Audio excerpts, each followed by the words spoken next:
Family Foundation.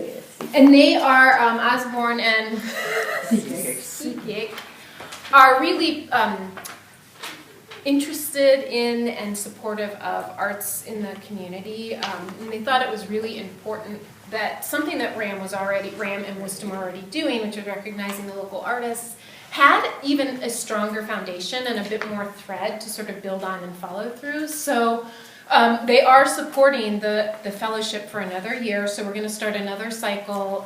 People can apply up until January 15th, and then we'll have jurors review everything again, and we'll start the process over. So we're really grateful, number one, they love RAM and Wisdom, and they think that what we do for the community is exactly what they want to be aligned with. And this isn't the only way in which they sort of help support our endeavors, but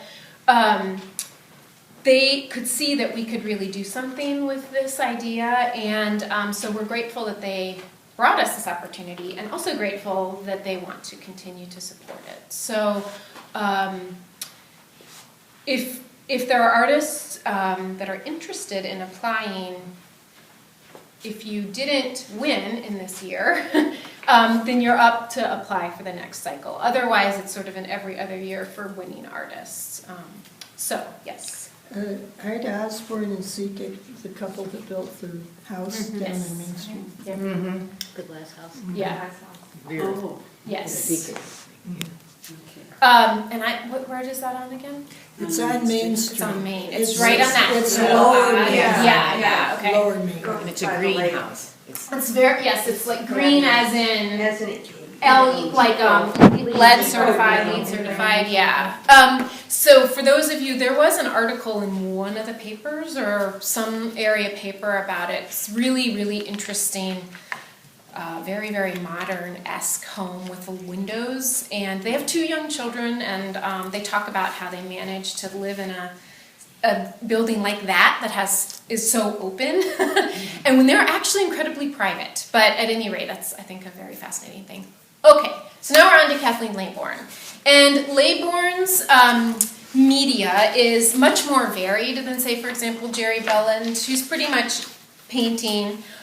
She often sculpts and also crochets, or pretty much, when I was talking to her, she said that if she wants to do something for a piece and she doesn't know how to do it, she'll teach herself how to do it. So I had asked her, you'll notice that a lot of sort of needle techniques will show up in her work, only really in this one piece here, but I asked her if she crocheted and knitted and things like that when she was younger, and she said not really, that she just decided she wanted to do that for a piece and started doing it. This series is very much about each sort of sculptural form. Here it's really the table. In the back corner it's the gilded cage. Here's the dress being pulled apart, and then the dress hung up. Each one of these represents a woman from history. Billie Holiday, St. Teresa, Princess Diana, and then Joan of Arc. And these are women who have very certain histories and a lot of conversation about who they are as women and how they sort of affected society or society affected them. Women who may have in some respects been very private, but then also very public at the same time. So it's almost like people who are known in the public sense. And obviously for us, in the very, very modern era, Princess Diana falls right smack dab into that camp, because it's not even quite sure how that public-private persona ultimately impacted her life and death. And you'll notice that each of these two, I mean, they're women who have, Billie Holiday apparently had a very, very complicated personal history when a lot of that passion and sorrow showed up in a lot of her work. And you'll notice that with a lot of the other figures that Kathleen's interested in as well, that they're women who really had to bear a lot of responsibility in a very public sense. And she does encaustic painting, and is that the workshop she's going to do? Yeah, okay. So each of and Tricia can comment on that really quickly, each of the fellowship artists is doing a workshop. Great, wonderful.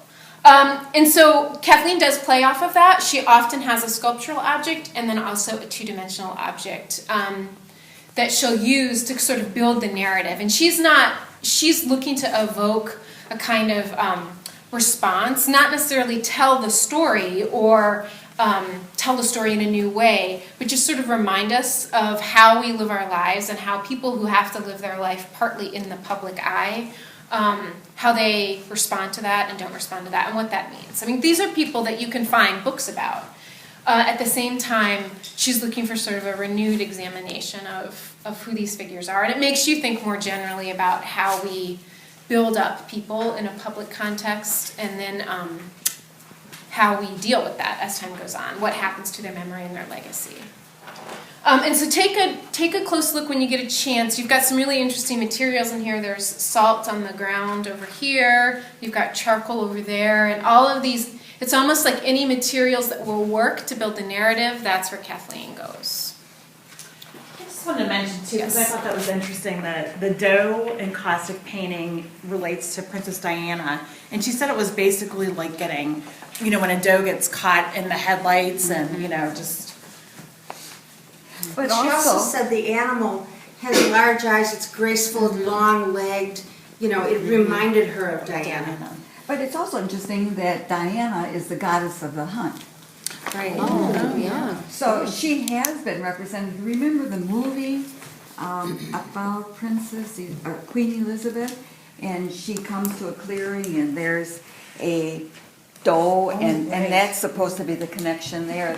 That's a representation And of then Diana. she also said all the crows are picking away at her. Sort of like the paparazzi, the or people, or The royal family. Absolutely. And the royal family, anybody who could be critical of her picked at her.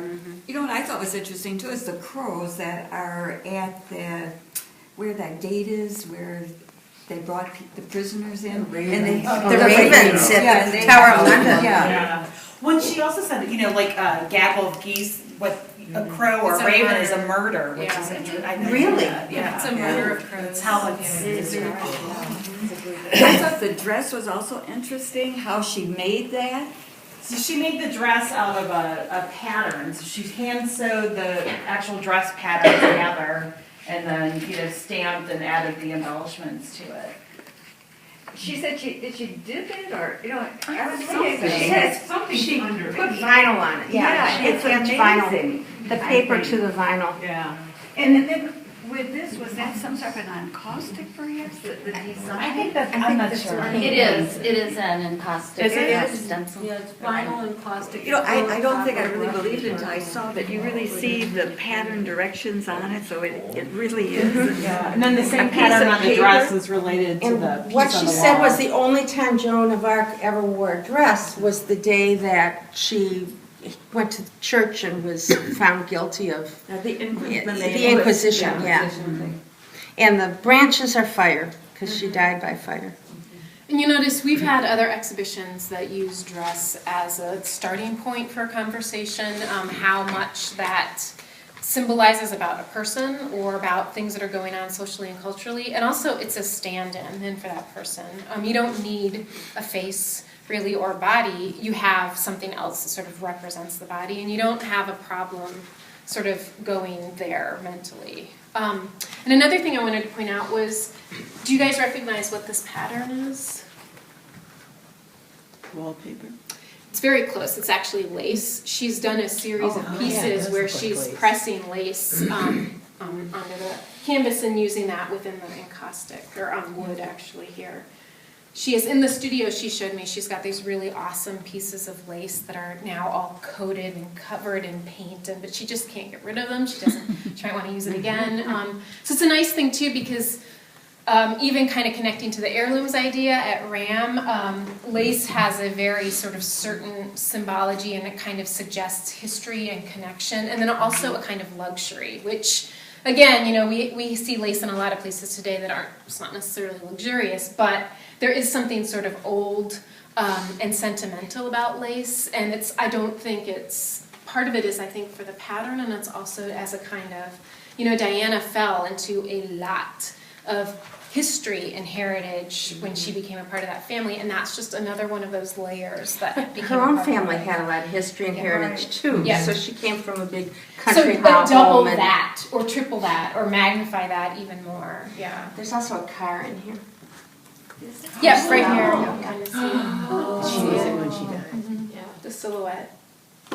That's interesting. Tricia, do you remember what you said about the heart and the lungs? Oh, when Joan, well, the story is when Joan of Arc was burned at the stake, her heart and her lungs didn't die, didn't burn up. So that's what is painted in this piece here. And the lungs are portrayed with lilies, which is a flower that represents virtue.